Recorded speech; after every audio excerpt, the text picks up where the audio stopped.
churchgoer and the youth member Vanessa May M. Figalan, and now we're here at Holy Rosary Mission Area or HRMA, and come with me going to Holy Spirit Parish, Barcinaga, Nauhan. Fasten your seatbelt and let's go!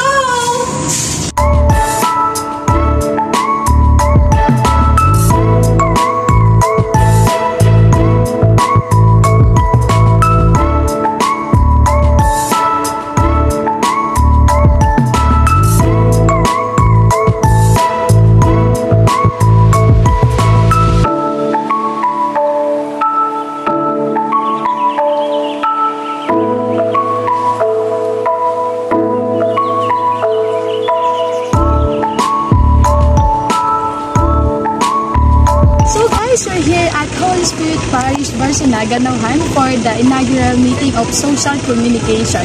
So let's watch this!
Unexpected, we stopped by for a while here in SASP or St. Augustine House of Spirituality, Suba and Socorro.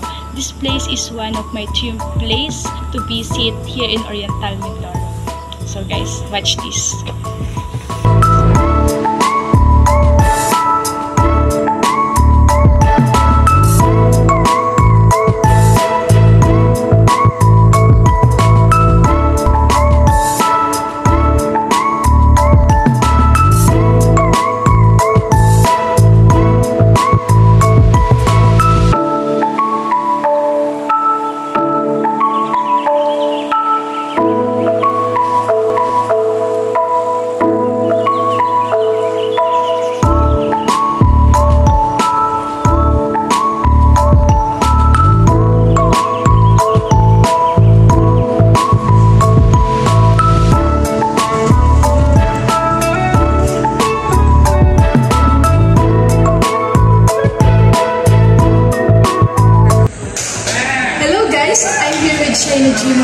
My co-youth member, and she would like to share her experience with us, and let's ask her, how do you feel when you're involved in church activities?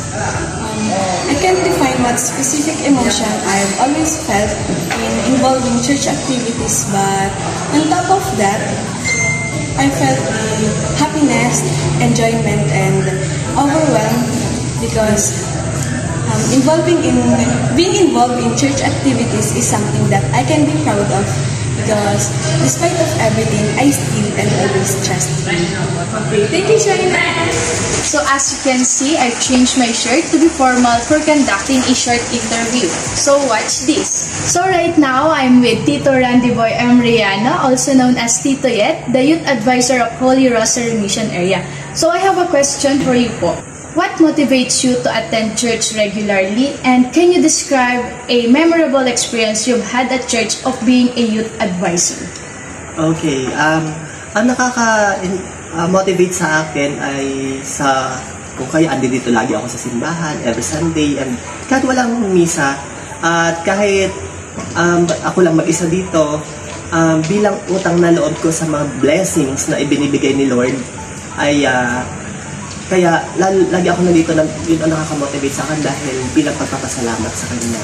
And yun namang karanasan ko dito sa youth ministry since 1997. Una ako naging youth leader dito sa Holy Rosary Zone. Noon, ay dito ko naranasan yung mga iba't ibang klase ng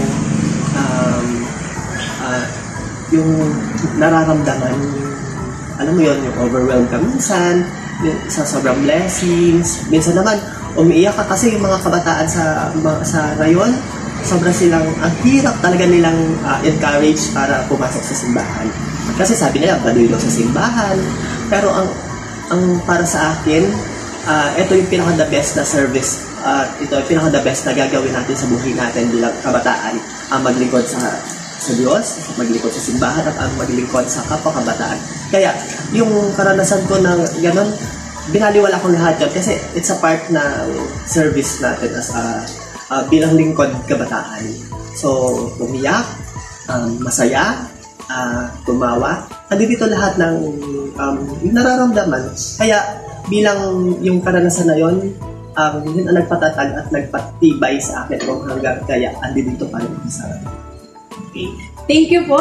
That's all, guys. I hope you enjoy my mini vlog about me being a churchgoer and a youth member. And before I end this video, I want to leave my favorite Bible verse, Matthew chapter 19, verse 26. With God, all things are possible. Thank you for watching. Bye-bye!